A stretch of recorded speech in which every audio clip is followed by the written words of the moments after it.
Thank you all for joining today. My name is Mike Wood. We are going to be talking about eBay shipping insights, secrets, right? So there are a lot of things that I've learned over the years with eBay shipping, and I try to share that with you and teach you all I can as we're going through it. So that's kind of what we're talking about today, and we're going to cover some of those things. So. Uh, As I get started here, we'll refer first to a website that I use. So when I started eBay, I've tried not to buy materials. So boxes, even now, I try to reuse as much as I can. So anything I'm ordering from Amazon, I save the box, I save the envelope. Those are things that are going to go into my box of packing and shipping materials, flatten the boxes, store them so that I can use them, reuse them, and use them again. So one of the things that I'll talk about is before you go out to buy shipping materials, think about where you can get them free, because most of the time you just don't need to be buying these. We're talking about eBay. We don't need to put on a professional look to items on eBay. eBay is such a marketplace that people have that mentality that what they're getting is a used item, secondhand, or from an individual, not necessarily a company. Okay, so it's not a big deal to have your products being shipped out in reused boxes. And so whenever possible, try to reuse and get boxes that don't cost you anything. So of course things that you're buying and you've got those being shipped in, that's one obvious place to get boxes. Talk to friends, family, and neighbors and ask them if they have any boxes they're throwing out. Look on Facebook pages, local classifieds and stuff like that for boxes, or even ask for them. In fact, let's go do a search for that real quick here. If we go to Facebook, and we can jump into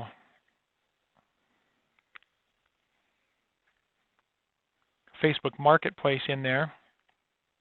And so they've changed that a little bit to just give a link right to it up at the top. I don't know, maybe they already had that, but I feel like it's new. So here in Marketplace, we could just do a search for boxes.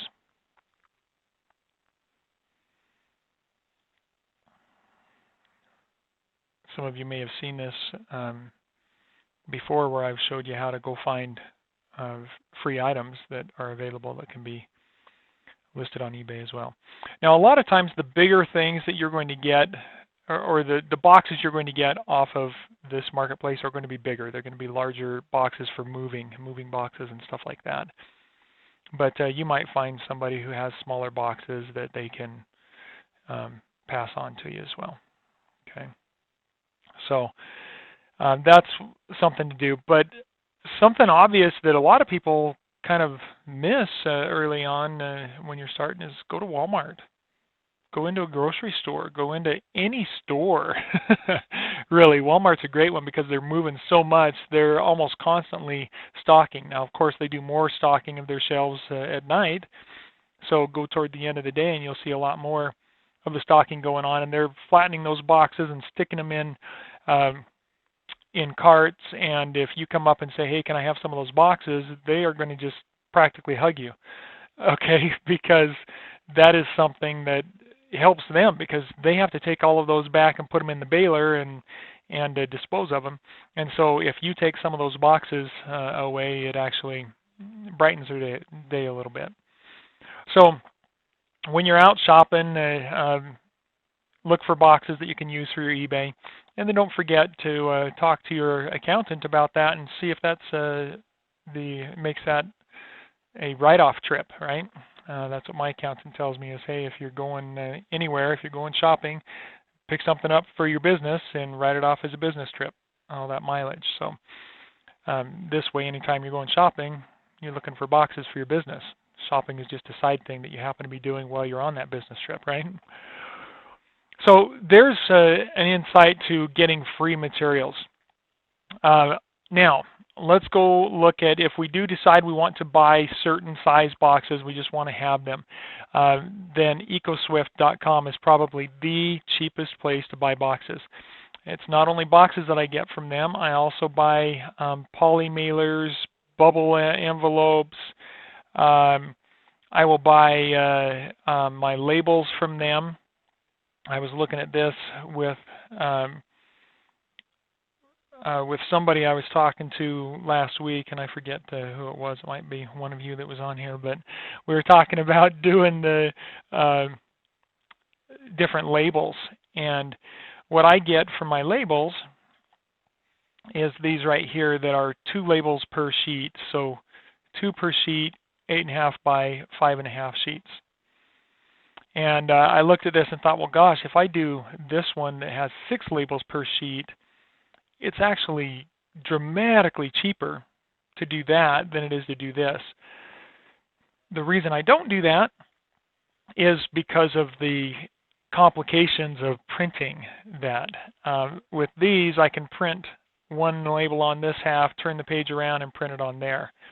If I print one label on here, how do I tell the printer to print next here or here? Or if these 3 are gone, how do I tell it to print here? I don't know if that's a possibility or not, but through eBay's system, I'm not at all, I don't know how that would work. If that could be figured out, then 6 labels per sheet would be much cheaper, like 10 times cheaper to do that. But as it is, these are not very expensive. If you go in and look at these labels, you can get 20 sheets, which is 40 labels for $4. So you're looking at 10 cents per label, really not too costly. And so I haven't worried about it with my business at this point. All right. So that gives you a few ideas about where to get materials. Hopefully you've taken down EcoSwift.com. You've logged it in your brain for the free boxes from Amazon, Walmart, and other such stores and stuff. Some towns will have a recycle center. So if we go out here to Google and do a search for recycle bins or something like that, recycle bin in my, actually let's do near me. And then we can find out if there are any drop-off locations or something, trash and recycling drop-off locations, right? And I've noticed some in my town where they have these, they're basically a big dumpster, but they're usually painted green for recycle, and at least in my area here. And people will put their paper in there, they'll put their phone books in there, they'll put their cardboard boxes, and a lot of times they'll put packing material, bubbles, and all that kind of stuff in there. And so if you go and do a search for something like that, well, you might be able to find places in your area where you can go drop off some of that kind of stuff. So I don't know if this map actively works, but we can dial in down here to the to Utah. And as we zoom in, sure enough, more and more of them are coming up. We've got well, maybe it's slower on coming up here, but anyway, we could put in let's put in a zip code here, and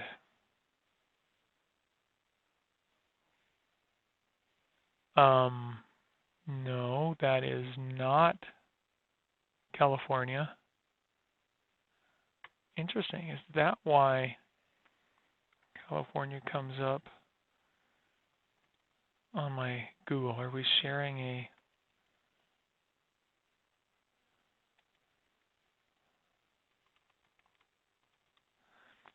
zip code. 84042 is my zip code here. Linden, Utah, 84042. We're going to search some. And it's unable to find it. But anyway, and I've never tried to look it up on the line here, but if you know of recycle places, there may be some stuff that you can gather there. Another option, too, that you can use is go to some of the big industrial areas, manufacturers and stuff like that. I was just stopping by my manufacturer for my Viper Sharp parts and talking to them earlier this week. Or was it last week? It was Thursday last week, and they had a whole bunch of thin packing foam that they had just stripped off of a big something or other that they had received, and they were throwing it out. And I said, "How often do you throw that stuff away?" And they said, "All the time." I said, "Can I have it?" And I took that home to replenish for my packing material for stuff we ship on eBay. So I haven't purchased packing material for years, probably a decade or more at least. I don't buy bubble wrap. I don't buy bubbles. I don't pay for packing material because people are throwing it away all over the place, left and right. A little bit of research and you can find a source for that. So I lucked into having a neighbor across the street who I talk to about my eBay ventures, and he provides me with a lot of it. All right, so the next thing we want to look at is shipping on eBay. And so that's something that I wanted to talk about in detail here for you guys and help you understand what the value is for shipping through eBay. And let's see.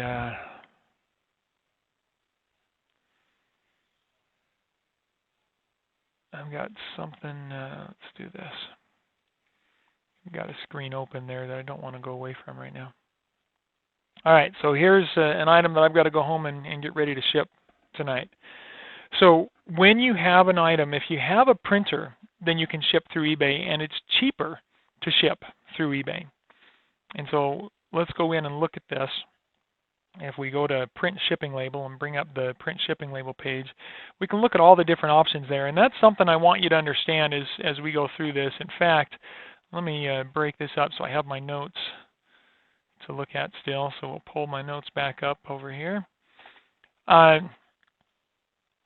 So as we go into the shipping page, we'll have something like this. And I can see now I'm going to have to edit this video and wipe out all of that address information, but we can come over here and we've got first class, we've got priority mail, we've got priority mail regional box B, and then notice this little link down here, compare all services. We click on that and we've got medium flat rate, priority mail express box, USPS parcel select package, which we're never going to use parcel select because it's usually as much or more than USPS priority, and with parcel they just sit it in a warehouse for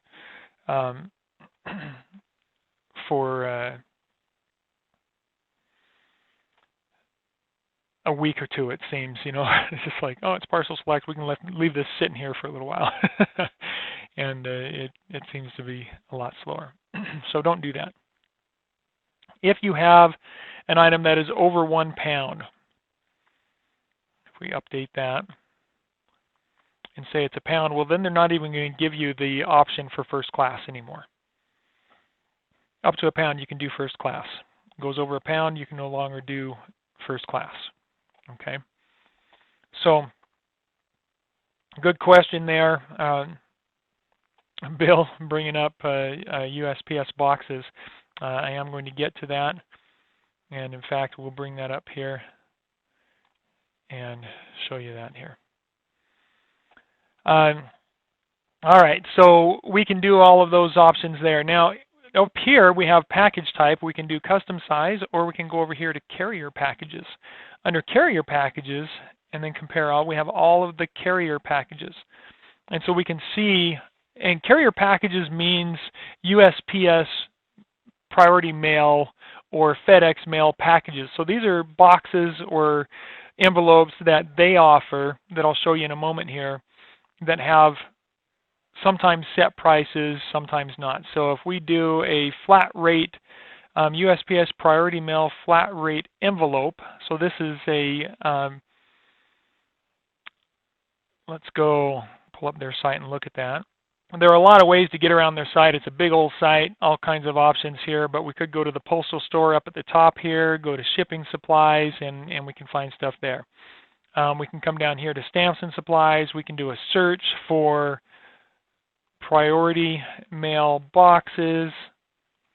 All of those are options to get to their store where they have the boxes, okay? We'll try the search option here and see what that does for us today. So here they're giving us recommended results here.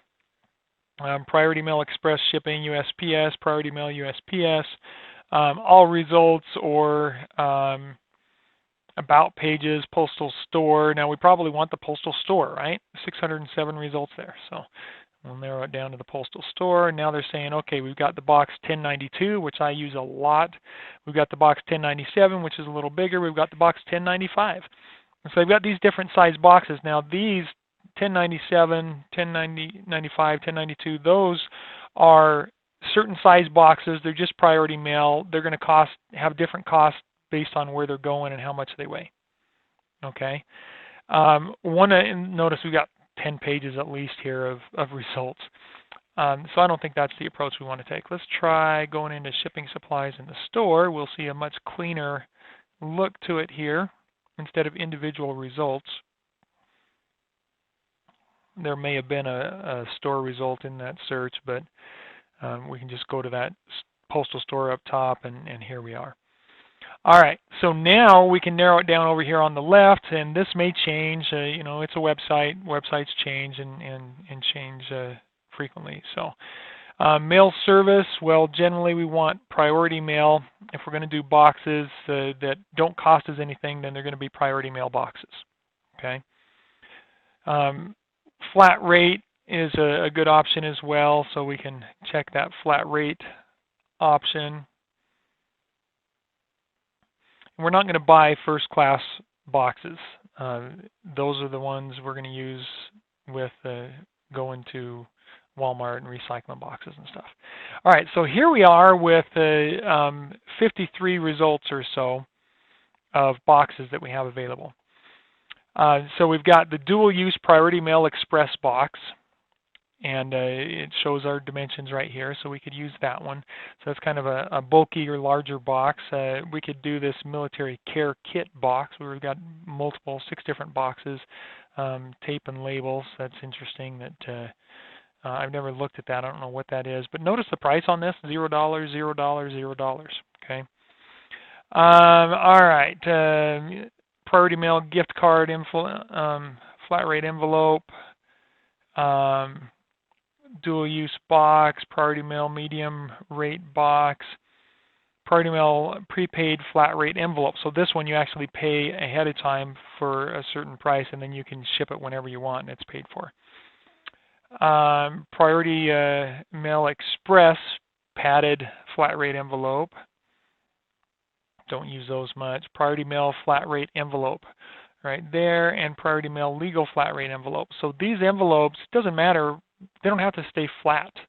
All right, these envelopes can bulge to whatever size you want, whatever you can. If you can wrap it around the product, and that envelope can seal or be taped up or whatever, then they'll ship it in there. Okay, so it doesn't matter what shape your item is. So as we go back and look at this, flat rate priority mail flat rate envelope is the cheapest option at $7.15. Now that won't work for this product, but if it was something that would work, then I could use that. So if I wanted some of those, I could come in and just order those. The padded flat rate envelope is one that I use a lot because that's basically a bubble envelope. And so it's got padding in it, so it's a lot stronger too because it's plastic coated, a lot stronger than this one that's just cardboard. And then results per page, we can change that. Let's change that to 48, so we're looking at all of them or more close to all of them, so we're not having to skip page to page. So the most common that I use will be the flat rate padded envelope. Some of these priority mailboxes, flat rate medium mailbox, small flat rate boxes I use sometimes, and then, as I said, the 1097 box, and then regional rate box A2. So the regional A, not B, regional B is expensive, but regional A boxes, and they have two varieties of these. They have the A1, which is more of the bigger box, and then they have the flatter box. And that regional A box actually works really well for me for a lot of my things. Now, I would love to have that a little bit longer, a little bit bigger. This 1095 is fantastic for my ViperSharp products that I ship out, but this rate A is usually a cheap option. So if we look at the options in here, flat rate envelope, priority mail legal flat rate envelope, priority mail small flat rate box, padded flat rate envelope. So see the pricing just slowly going up there. Regional box A is $8.92. And so if I need a box that's a pretty decent sized box, then that one is better than doing the medium flat rate box, which is $13 in this case. Quite a difference, right? I mean, we're looking at almost $5, $4.50 there difference, $4.20, $4.30, whatever. So there's quite a difference in pricing between those. So if you can get it into that smaller box, that's a good thing to do. Got a question in here. Please send in your questions if you have them as you're watching me here. But Bill's asking red versus blue on these. So the red boxes are mostly red. They've all got a little bit of red, white, and blue, right? But the red boxes are the priority mail. The blue are the priority mail express. So express is going to cost a little bit more. So that's the difference between those. And then they had some dual use priority mail express. So it's either priority mail or it's express. And basically this one is a box that you fold up. One side is priority mail. The other side is, I can't remember if it's the outside or if it's like, you know, inside of the box is one color and outside of the box. So it depends on how you put it together. So you would fold it together. So anyway, they've got a lot of great options. If your item weighs over a pound, we can't do it first class, so we're going to have to go into priority mail generally. And so they've got a lot of these options. They're great. Now, if we wanted to order some of these,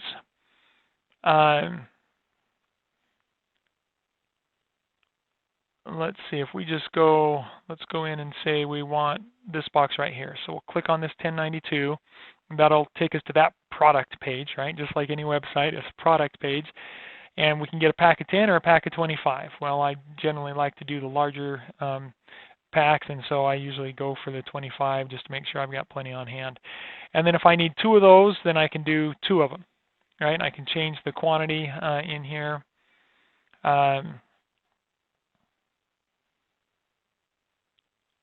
Why did that? There we go.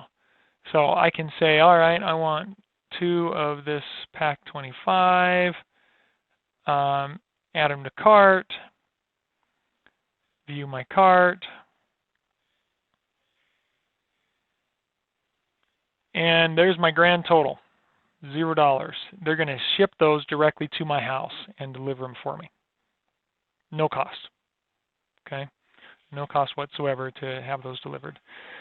So I can get the free boxes delivered to my house, then I just pay whatever the shipping is for the label when I print it out. So pretty slick. If you're going to do priority mail, there's a good way to do it and make it look nice and professional. If you're going over 2 pounds, So if we have a 2-pound, 6-ounce item, now priority mail is $9.75. So I might check FedEx and say, okay, well, what does FedEx cost? $8.32. What's a buck cheaper? I'm going to use FedEx instead of USPS, right? So always check that, and because I just made another $1 profit. That's essentially what happened there, right? So make sure that you're checking that to get the cheapest option that you can. Okay. The other thing that I wanted to look at with you guys was to talk about how to estimate your costs. And so there are all kinds of websites out there that will estimate costs for you, but an easy way to do it, let's just say that we were looking for these shoes that I was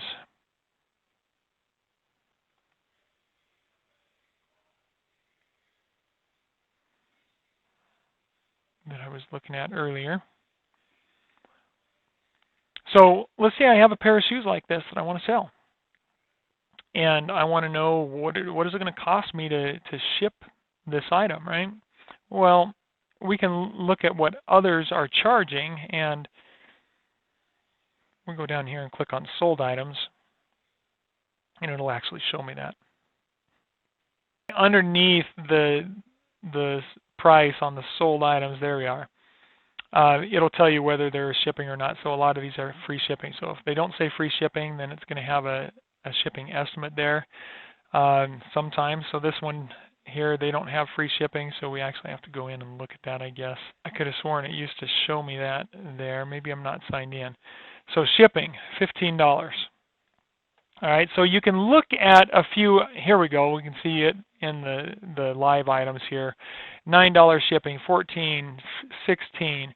So these guys are charging shipping. Here's another one, 19, 15, 21. So out of all that, I could say, you know, an average for the actual boots to ship those is probably going to be between $15 to $20. Now, I happen to know that I can get those boots in one of these flat rate packages and probably ship at a cheaper. For example, medium flat rate, they have an option there that is kind of a bulkier box that will probably fit these shoes. And so I'm going to look at those options. You can pick up those boxes at the local post office too, by the way, and they'll have a lot of those on stock there where you can just go in and pick them up free. So if I can get it into one of those and ship it for $12 instead of $15 or $13, then I'm going to do that, right? So being familiar with those flat rate costs will help you, and that's something that a lot of that is just going to come by experience.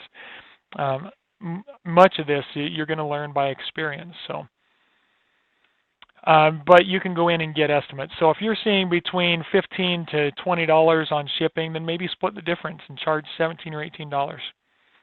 If you feel like you want to be comfortable and make sure, then charge $20 on shipping. Ultimately, the best way to do shipping is to weigh your item in the box that it's going to ship in, and put the dimensions and the weight of the box and everything into eBay and do calculated shipping. And that way you don't have to worry about what the shipping cost is. It'll be calculated for you. Now when I do that, if my item weighs 12 ounces, I'm going to put it in as 14 or 15. If it weighs 1 pound and 6 ounces, I'm going to put it in as 1 pound and 10 ounces. I'm going to increase it just a little bit. And I do that because over the years, and I think they're better now, but in the past I've seen where I put the exact weight in and eBay doesn't charge the buyer as much as it actually costs me. And so I end up with $12, you know, receiving $12 for shipping, and it costs me $15, for example. And so hopefully all of these tips will help you avoid that. A lot of that is just going to come from experience. I thank you all for joining tonight, and I hope you have a great evening.